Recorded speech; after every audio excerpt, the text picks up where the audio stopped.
नमस्कार विद्यार्थी मित्रों, पटेल विद्यालय में आज આપણે અર્થશાસ્ત્ર વિષય ધોરણ 12 સમજી રહ્યા છીએ, જેમાં પ્રથમ યુનિટ વિશે આજે આપણે સમજૂતી મેળવશું।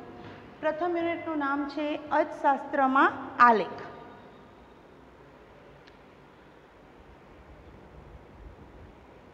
ધોરણ 11 માં તમે સમજી ચૂક્યા છો માંગના નિયમ, પુરવઠાના નિયમ, આ બધામાં ક્યાંક ને ક્યાંક આકૃતિ કે આલેખનો ઉપયોગ આપણે કરી ચૂક્યા છીએ। આકૃતિ અને આલેખ દ્વારા આપણે અર્થશાસ્ત્રની કેટલીક માહિતીઓ છે ને એને વધુ સરળતાથી સમજી શકીએ છીએ। હવે ઘણીવાર એવું બને કે વસ્તીના આંકડા, ગરીબી, બેરોજગારી, આ બધી સમસ્યાઓના જે આંકડાઓ છે ને એનું વિશ્લેષણ સંશોધનકારો ને અન્ય આંકડાશાસ્ત્રીઓ કરતા હોય છે। એમને એમના ઉપયોગ માટે છે બધી માહિતી, એમને રસપ્રદ પણ લાગે, પણ સામાન્ય વ્યક્તિ છે એને આ બધી માહિતી છે એમાં કોઈ રસ પડતો નથી। સામાન્ય વ્યક્તિ સુધી આવી માહિતી પહોંચાડવી હોય તો કેવી રીતે પહોંચાડવી? તો આવી માહિતીને ઇઝી બનાવી નાખો। કેવી રીતે ઇઝી બનાવો? તો જોઈને સમજીને તરત જ ખ્યાલ આવે કે હા ભાઈ, આ વસ્તુ, આ બાબત સૌથી વધુ છે, આ બાબત સૌથી ઓછી છે, કોઈ પણ વસ્તુ છે વધે છે કે ઘટતી જાય છે, આ આકૃતિ અને આલેખ ઉપરથી બહુ જ સરળતાથી સમજી શકાય। અને અહીંયા આજે આપણે એટલે જ આકૃતિ, આલેખ વિશે સમજીશું। ચિત્ર દ્વારા આકૃતિ અને આલેખ બનાવી અને આપણે કોઈ પણ માહિતી જે અઘરી હોય, લાંબી હોય, કંટાળાજનક હોય એને સામાન્ય જાહેર જનતા સુધી પણ પહોંચાડવાનો આપણો આશય હોય તો આપણે પહોંચાડી શકીએ છીએ અને બહુ જ સરળતાથી। તો ચિત્રોમાં, અર્થશાસ્ત્રમાં આપણે આકૃતિ અને આલેખ બંનેનો ઉપયોગ જોવાનો છે અને સમજવાનો છે। પહેલાં બંને વચ્ચે થોડોક તફાવત છે જે આપણે સમજી લઈએ। સામાન્ય રીતે આપણે જે સામાન્ય જાહેર જનતા છે એ લોકો આકૃતિ અને આલેખમાં કોઈ જ તફાવત જાણતા હોતા નથી। આકૃતિ અને આલેખના તફાવતના કેટલાક મુદ્દાઓ આપણે અહીંયા બનાવેલા છે। પહેલાં તો બંનેનો અર્થ સમજી લઈએ। તમે માંગ અને પુરવઠાના નિયમ ભણી ચૂક્યા છો 11માં, હું એને જ અહીંયા જોડીને વાત કરીશ। પહેલાં કિંમત વધે તો માંગ ઘટે છે, કિંમત ઘટે તો માંગ વધે છે। એનો મતલબ કે એક ચલમાં ફેરફાર થાય છે તો એની સામે જે બીજો ચલ છે ને એના લીધે ફેરફાર થાય છે। તો બંને વચ્ચે કાર્ય કારણનો સંબંધ છે એવું આપણે કહી શકીએ છીએ। હવે આના ઉપરથી આકૃતિની સમજીએ। કોઈ પણ બે ચલ વચ્ચે કાર્યકારણનો સંબંધ હોય તો એ બે ચલ વચ્ચેના સંબંધને જ્યારે તમે ચિત્ર દ્વારા રેખાંકિત કરો છો તો એવા ચિત્રને આપણે આકૃતિ કહીએ છીએ। બરાબર? ફરીથી આકૃતિ સમજવા માટે કઈ બાબત યાદ રાખીશું? બે ચલ જેમની વચ્ચે કાર્યકારણનો સંબંધ હોય અને આવા બે ચલ વચ્ચેના સંબંધને આપણે રેખાંકિત કરીએ છીએ ચિત્ર દ્વારા, તો આવા ચિત્રને આપણે આકૃતિ કહીશું। બરાબર? હવે આલેખ, આકૃતિ છે ને બાળકો, એમાં આપણે બે ચલ વચ્ચેનો સંબંધ દર્શાવ્યો છે અને એવી માહિતી છે ને સ્વયં સ્પષ્ટ જેવી હોય છે જે આપણે આકૃતિમાં દર્શાવીએ છીએ। જ્યારે આલેખમાં કેટલીક માહિતીઓ જે ભેગી કરેલી હોય છે, માહિતીનું એકત્રીકરણ કરેલું હોય છે, એમાં કેટલીક માહિતીઓ એવી હોય છે કે જે અસ્પષ્ટ હોય, સ્વયં સ્પષ્ટ ન હોય, અથવા તો એને આપણે કહી શકીએ કે સતત આવૃત્તિ હોય। તો સતત પ્રકારની આવૃત્તિ ધરાવતી માહિતી અથવા તો અસ્પષ્ટતા ધરાવતી માહિતી એને આપણે આંકડાશાસ્ત્રની મદદથી વ્યવસ્થિત કરીએ છીએ, સ્પષ્ટ કરીએ છીએ અને પછી એને ચિત્ર દ્વારા રજૂ કરીએ છીએ. તો આવું જે ચિત્ર છે એને આપણે આલેખ કહીશું. તમે 11મા ધોરણમાં ભણી ચૂક્યા છો. અર્થશાસ્ત્ર નહીં, આંકડાશાસ્ત્રમાં માહિતીનું એકત્રીકરણ કરવું, પછી એનું વર્ગીકરણ કરવું, એને વર્ગોમાં વિભાજિત કરવું, સતત આવૃત્તિ, અસતત આવૃત્તિ, આવું બધું આપણે ભણી ચૂક્યા છીએ. તો અહીં તમારે યાદ રાખવાનું રહેશે કે આલેખની જે માહિતી છે બાળકો, એ સ્વયં સ્પષ્ટ નથી, અસ્પષ્ટ છે. બરાબર? એટલે કે સતત આવૃત્તિ પ્રકારની માહિતી એને આપણે હોય અથવા તો અસ્પષ્ટ હોય. જો અસ્પષ્ટ હોય તો આપણે એને આંકડાશાસ્ત્રની મદદથી સ્પષ્ટતા આપીએ છીએ અને એવી માહિતીને ચિત્ર દ્વારા રજૂ કરીએ છીએ જેને આપણે આલેખ કહીશું. બરાબર છે? બીજું, હું જે અર્થ તમને સમજાવું છું એમાં જ બીજો મુદ્દો આવી ગયો, માહિતી. આકૃતિમાં માહિતી છે એ સ્વયં સ્પષ્ટ છે. આલેખની માહિતી છે એ અસ્પષ્ટતાવાળી છે. એટલે આપણે આંકડાશાસ્ત્રનો ઉપયોગ કરી એને સ્પષ્ટ બનાવીને ચિત્ર દ્વારા રજૂ કરીએ છીએ. સ્કેલ માપ. આકૃતિમાં તમે દોરો ને જ્યારે આકૃતિ, ત્યારે સ્કેલ માપ જરૂરી છે. આલેખમાં સ્કેલ માપ ન હોય તો ચાલે જ નહીં, મતલબ અનિવાર્ય છે. જોઈ એટલે જોઈ, કારણ કે સ્કેલ માપ છે એના દ્વારા તમે તમે આલેખને યોગ્ય કદ આપી શકો છો. એટલે યાદ રાખવાનું, આકૃતિમાં પણ સ્કેલ માપનો ઉપયોગ થાય છે. આલેખમાં સ્કેલ માપનો ઉપયોગ ન કરી તો ચાલે જ નહીં. એટલે કે એનો ઉપયોગ ફરજિયાત છે, ટાળી ન શકાય અથવા તો અનિવાર્ય છે. તમને ખ્યાલ હોય તો આલેખમાં આપણે સ્કેલ માપ અત્યાર સુધી લખતા આવેલા છીએ કે ભાઈ 1 સેમી બરાબર આટલા એકમ વગેરે. જો એ ન લખીએ બાળકો તો આપણે આલેખ છે ને એને સરળતાથી દોરી જ ન શકીએ અને એ સાચા મૂલ્ય દર્શાવી જ ન શકીએ. એટલે યાદ રાખવાનું, બંનેમાં સ્કેલ માપનો ઉપયોગ તો થાય જ છે, પરંતુ આલેખમાં સ્કેલ માપ છે એ અનિવાર્ય છે. હવે આંકડાશાસ્ત્ર નો ઉપયોગ કેમાં કરીએ છીએ? આકૃતિમાં આંકડાશાસ્ત્રનો ઉપયોગ થતો નથી, કારણ કે એની માહિતી કેવી છે? સ્વયં સ્પષ્ટ છે. તો બે ચલ વચ્ચે જે કાર્યકારણનો સંબંધ છે એ સ્પષ્ટ જ હોય. બરાબર? તો એમાં આપણે એને આંકડાશાસ્ત્રની કોઈ પણ વિધિ કે પ્રક્રિયાના ઉપયોગ વિના સરળતાથી દોરી શકીએ છીએ.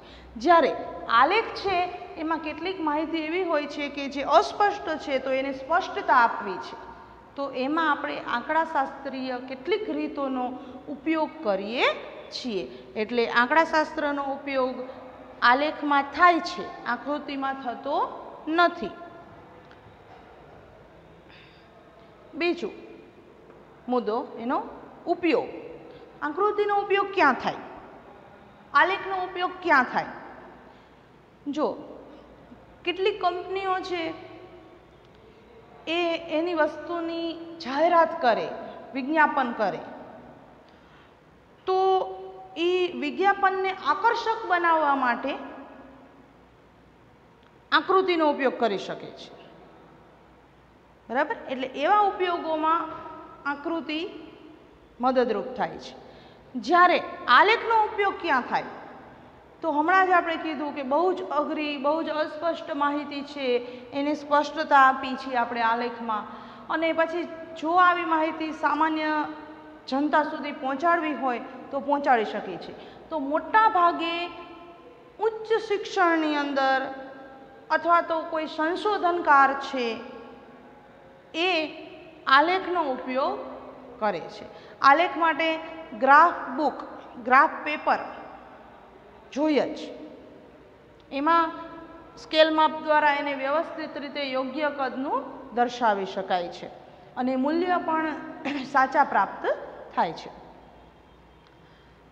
આવૃત્તિનો પ્રકાર હમણાં આપણે કીધું, આકૃતિ છે એની માહિતી સ્વયં સ્પષ્ટ છે અને એના આવૃત્તિનો પ્રકાર છે ને એ અસતત પ્રકારની આવૃત્તિ છે.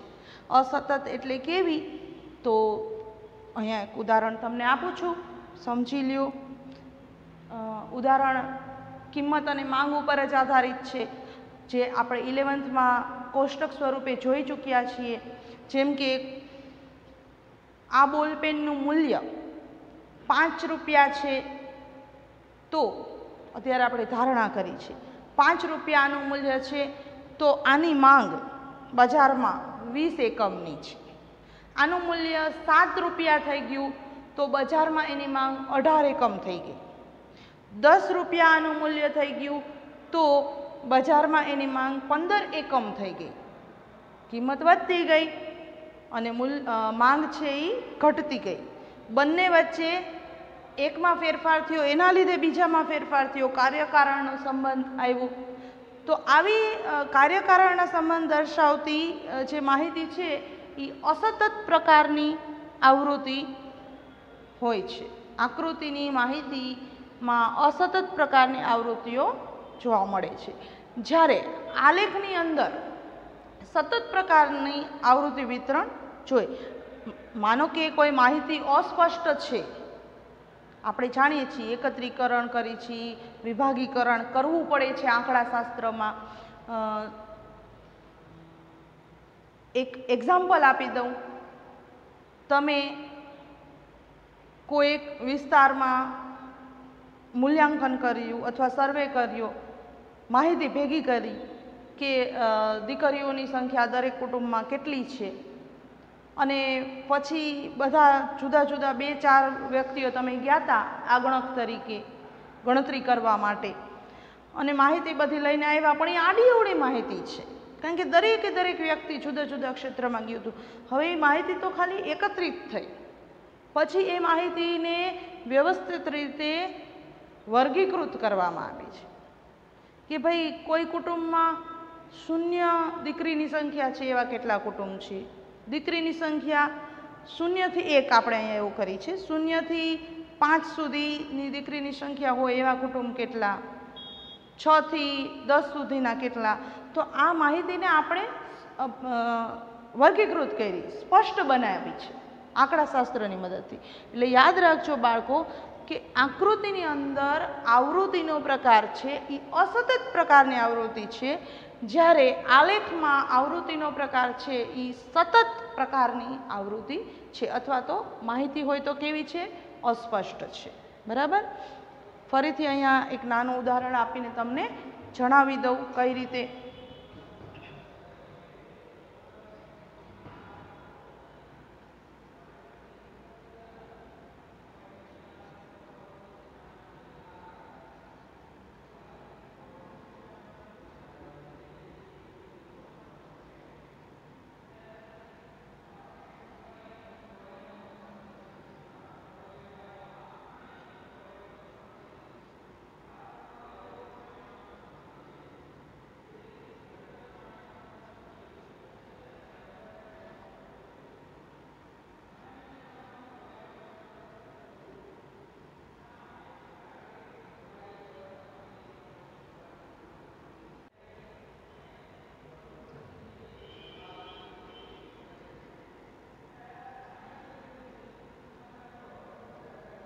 આ જે પ્રકાર છે આવૃત્તિનો, એને આપણે અસતત પ્રકારની આવૃત્તિ કહી શકીએ છીએ.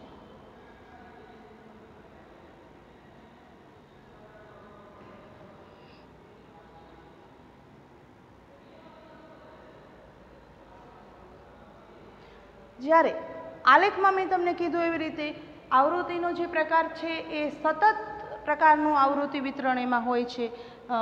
માહિતી જે એકત્રિત કરવામાં આવેલી હોય છે એને વર્ગીકૃત કરેલી હોય છે. તો એનું ઉદાહરણ પણ આપણે જોઈ લઈએ.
અહીં વર્ગીકૃત કરીને માહિતી લખવામાં આવે છે, અથવા જો માહિતી અસ્પષ્ટ હોય તો આપણે આંકડાશાસ્ત્રનો ઉપયોગ કરીને એને સ્પષ્ટતા પહેલાં લાવીએ છીએ એમાં, અને પછી આપણે આલેખ દોરી શકીએ છીએ.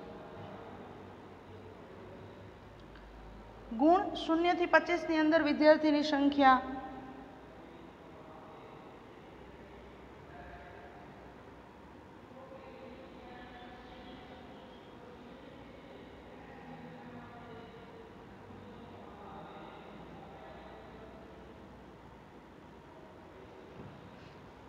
કોઈ એક વર્ગ છે અને એ વર્ગની અંદર વિદ્યાર્થીઓની સંખ્યામાંથી 0 થી 25 ગુણની અંદર આવેલા હોય ગુણ એવા વિદ્યાર્થીઓ કેટલા? 26 થી 50 ની અંદર આવેલા વિદ્યાર્થીઓ કેટલા? 76 થી 100 માર્ક્સ લાવેલા હોય, ગુણ લાવેલા હોય એવા વિદ્યાર્થીઓ કેટલા? તો આ પ્રકારનું જે વિતરણ છે ને આવૃત્તિનું, એ જે વિતરણ છે એને આપણે સતત પ્રકારનું કહીશું. આ વિતરણ છે એનો ઉપયોગ આલેખમાં થશે, અને આ જે પ્રકારનું વિતરણ છે એ અસતત પ્રકારનું છે.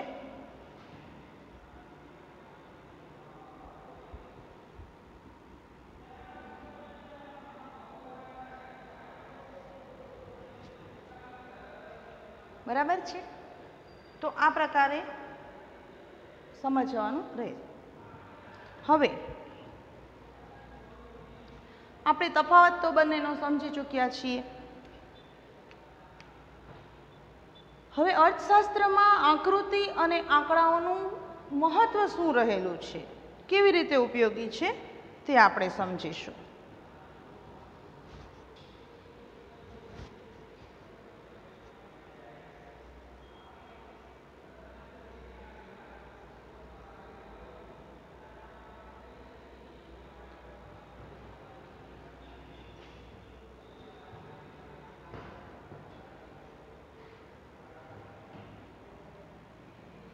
આવૃત્તિ વિતરણ પ્રમાણે આપણે અહીંયા થોડો ચેન્જીસ કરી દઈએ.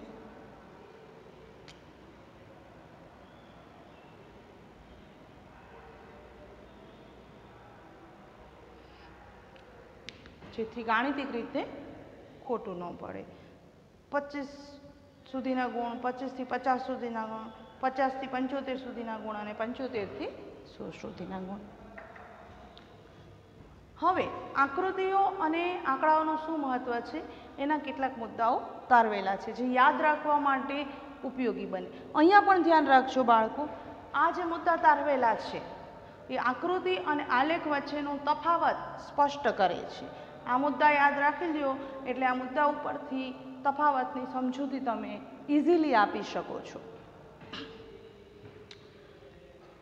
અર્થશાસ્ત્રમાં બહુ લાંબી માહિતી, બહુ કંટાળાજનક માહિતી હોય અને આપણે એવી માહિતી કોઈને એક ધારા વાંચીએ તો યાદ ન રહે કે આમાંથી સૌથી ઊંચું મૂલ્ય કઈ બાબતનું હતું, કઈ માહિતીનું હતું, સૌથી નીચું મૂલ્ય કઈ માહિતીનું હતું, અને કંટાળો પણ આવે, સમજવામાં અઘરું પણ પડે.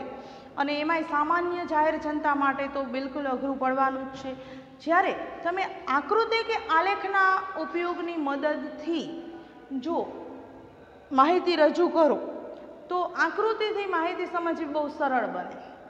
અને બીજું કે જ્યારે તમે આલેખમાં માહિતી રજૂ કરો છો ત્યારે એ માહિતીમાં કઈ માહિતીનું કેટલું મૂલ્ય છે, કયો વિભાગ કેટલું મૂલ્ય દર્શાવે છે એ બહુ જ સ્પષ્ટ થઈ જાય.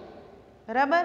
એટલે યાદ રાખવાનું કે આકૃતિ છે એ માહિતીને સરળ બનાવે છે અને આલેખ દ્વારા માહિતી છે એ સ્પષ્ટ રીતે આપણે સમજાવી શકીએ છીએ અને સમજી પણ શકીએ છીએ.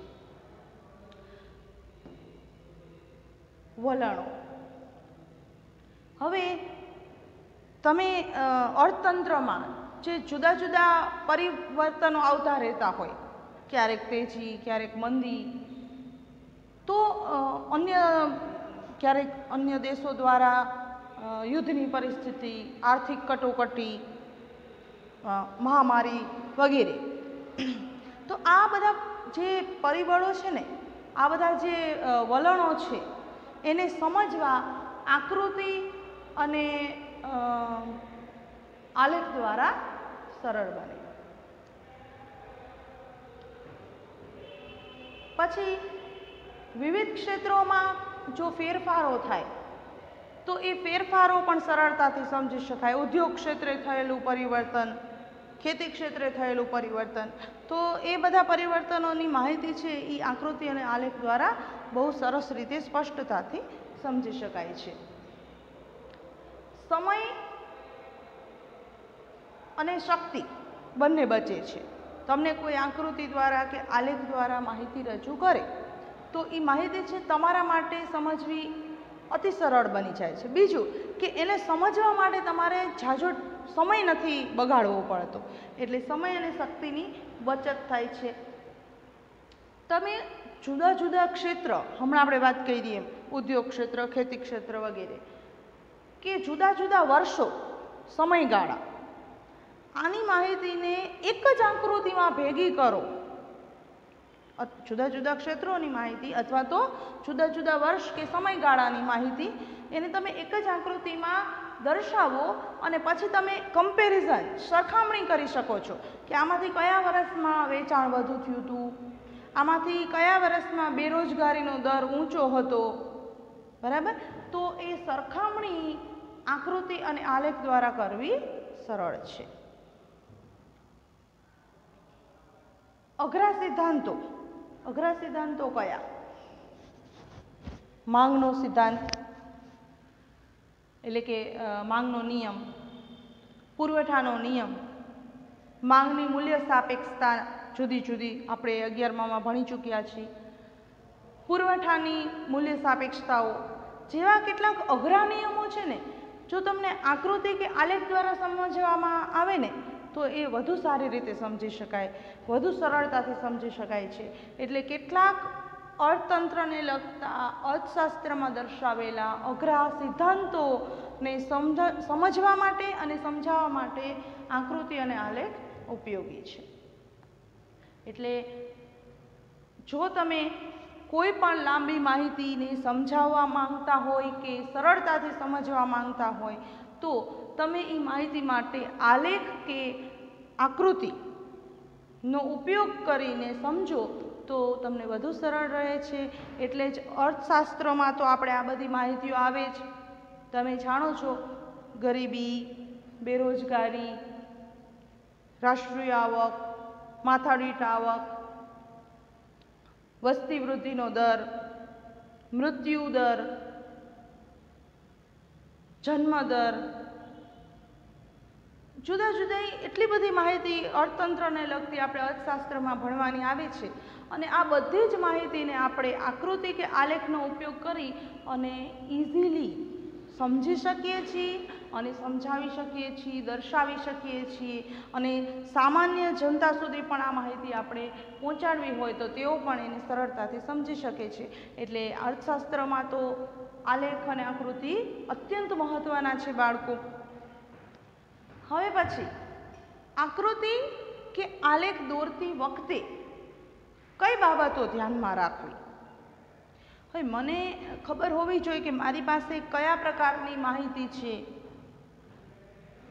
અને આ માહિતી માટે હું કેવા પ્રકારની આકૃતિ અથવા તો કેવા પ્રકારના આલેખનો ઉપયોગ કરીશ તો એ વધુ અસરકારક બનશે, વધુ સ્પષ્ટતાથી સમજાવી શકાશે. ઘણી વખત એવું બને કે અમુક માહિતી માટે પેલો વિભાજિત સ્તંભાલેખનો પણ ઉપયોગ કરી શકાતો હોય અને વૃતાંશ આકૃતિનો પણ ઉપયોગ કરી શકાતો હોય. તો બંનેમાંથી તમે કેમાં દર્શાવો તો વધુ ઇઝી પડે છે, વધુ ધારદાર, સ્પષ્ટ અને અસરકારક બને છે. તો તમારે જ્યારે પણ આલેખ કે આકૃતિ દોરવા હોય તો ધ્યાનમાં રાખવા લાયક બાબતમાં સૌથી પહેલી બાબત કે તમારે માહિતી પ્રમાણે કોઈ પણ આકૃતિ કે આલેખ દોરતી વખતે એની પસંદગી અને રજૂઆત યોગ્ય રીતે કરવી જોઈએ. કેટલીક સ્પષ્ટતાઓ, તમે અંદર જે માહિતી દર્શાવેલી છે એ માહિતી આલેખમાં ક્યાં દર્શાવાય છે એને લગતી સંપૂર્ણ વિગતોની આલેખમાં તમારે સ્પષ્ટતા દર્શાવવી પડે, તો એ આલેખ છે એ જોઈ અને એમાં જે પેલા સ્તંભ આલેખ હોય કે રેખા હોય એને જોઈને આપણે ઇઝીલી સમજી શકીએ.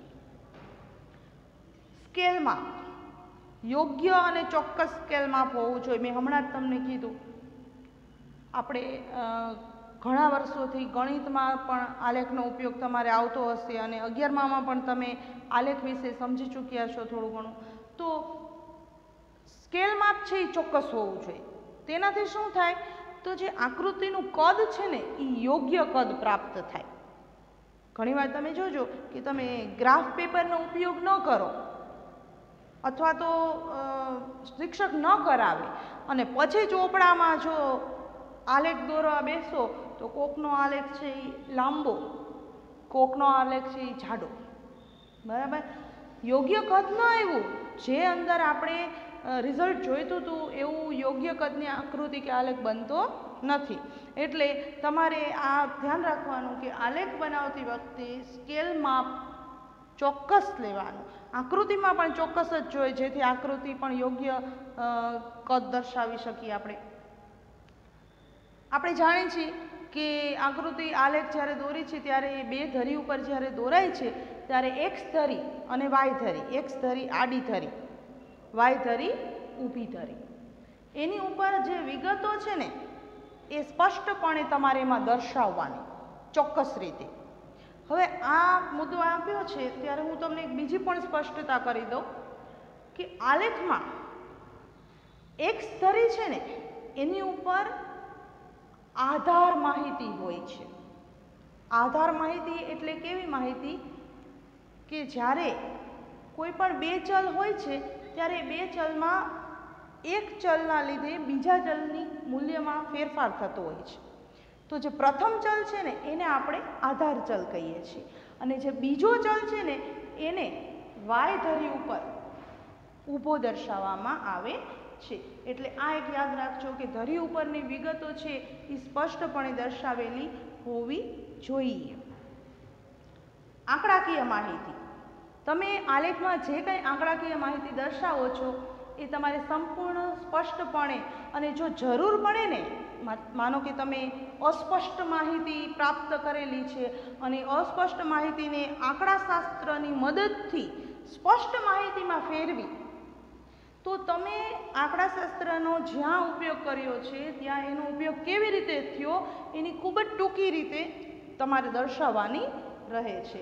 એટલે આંકડાકીય માહિતી તમારે ત્યાં સ્પષ્ટ ખૂબ ટૂંકી રીતે દર્શાવી. બીજું કે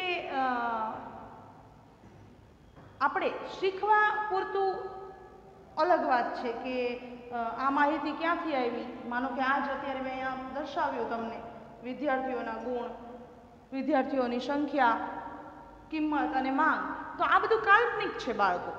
પણ જ્યારે કોઈ સંશોધનકાર છે, જ્યારે કોઈ મેગેઝિન છે, કોઈ માહિતી જ્યારે બહાર પાડે છે અને એને જો આલેખ કે કોઈ આકૃતિ દ્વારા રજૂ કરે છે તો એના ઉપર વિશ્વાસ કેવી રીતે આવે?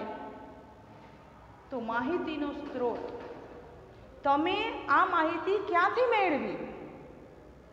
બરાબર, વસ્તી વધારો આટલો છે, અત્યારે ઉદાહરણ તરીકે અત્યારનો વર્તમાન સમય, કોરોનાના મરીજોની સંખ્યા કયા દેશમાં કેટલી છે, કેટલા સાજા થયા, કેટલા મૃત્યુ પામ્યા, તો તમે જ્યારે પેલું ગૂગલ ઉપર સર્ચ કરો ને ત્યારે એમાં પણ તમને રેખાંકિત આલેખ દર્શાવતા હોય છે. અને એમાં ઘણીવાર જે બીજા દેશની માહિતી હોય ને તો એમાં લખેલું હોય છે કે WHO દ્વારા પ્રમાણિત કે વગેરે. બરાબર, તો એનો મતલબ કે તમે આ માહિતી જેના દ્વારા તમે આલેખ દોર્યો, આકૃતિ દોરી, રેખાંકિત કરી, એ તમે ક્યાંથી મેળવેલી છે? જો તમે આલેખમાં સાથે એ પણ દર્શાવો ને તો તમારો જે આલેખ છે ને એ વિશ્વસનીય, માન્ય કે અધિકૃત બની જાય છે. બરાબર, એટલે આલેખ દોરતી વખતે આલેખ કે આકૃતિ કઈ માહિતી માટે છે એની પસંદગી યોગ્ય રીતે થવી જોઈએ અને એમાં એની રજૂઆત યોગ્ય રીતે થવી જોઈએ. તમારે સંપૂર્ણ જે વિગતો દર્શાવી છે એની સ્પષ્ટતા કરવાની છે. ચોક્કસ સ્કેલ માપ પસંદ કરવાનું છે અને એ રીતે આલેખ દોરવાનો છે. બંને ધરી ઉપરની વિગતો દર્શાવવાની અને મેં તમને હમણાં સમજાવ્યું એવી રીતે અહીંયા જ સમજી લ્યો. કિંમત અને માંગ. કિંમતમાં પરિવર્તન થાય છે એટલે માંગમાં પરિવર્તન થાય છે, બરાબર. તો કિંમત છે એ આધાર થઈ અને માંગ છે એ અહીંયા ચલિત છે, એટલે ચલને આપણે વાય ધરી ઉપર અને આધાર માહિતી જે છે એ બધી આપણે એક્સ ધરી ઉપર દર્શાવી છે, બરાબર. જેમ કે વેચાણ, જાન્યુઆરીનું, ફેબ્રુઆરી અને માર્ચનું વેચાણ કેટલું છે, તો જાન્યુઆરી, ફેબ્રુઆરી અને માર્ચ માસ છે એ આધારરૂપ માહિતી છે, એને આપણે એક્સ ધરી ઉપર દર્શાવવાના અને વેચાણનું જે મૂલ્ય છે એ વાય ધરી ઉપર અર્થશાસ્ત્રમાં આવી રીતે આપણે દર્શાવવાનું છે. આંકડાકીય માહિતી અથવા તો આંકડાશાસ્ત્રની કોઈ પણ પદ્ધતિનો તમે ઉપયોગ કરેલો હોય માહિતીને માટે, તો તમારે ખૂબ જ ટૂંકી રીતમાં એ દર્શાવવાનું રહેશે કે તમે આ અસ્પષ્ટ માહિતીને સ્પષ્ટ કેવી રીતે બનાવી અથવા તો આ ગણતરી કેવી રીતે આવી. અને છેલ્લું, માહિતી જો કોઈ મેગેઝિનમાં કે કોઈ સંશોધનકાર દ્વારા પ્રસિદ્ધ થતી હોય તો તમારે એ દર્શાવો કે આ માહિતી તમે ક્યાંથી મેળવેલી છે, તો એ વધુ જ વિશ્વસનીય બને છે. બીજું કે આ બધા જે આકૃતિ આલેખ છે એના કેટલાક પ્રકારો છે, જેમ કે બિંદુઓવાળી આકૃતિ કે વિકર્ણ દર્શાવતી આકૃતિ, સ્તંભાલેખ, વૃત્તાંશાલેખ, વર્તુળ આકૃતિ, બરાબર. તો આ બધા પ્રકારોમાંથી કેટલાક પ્રકારો આપણે સમજવાના છે જે આપણે હવે પછીના લેક્ચરમાં સમજીશું.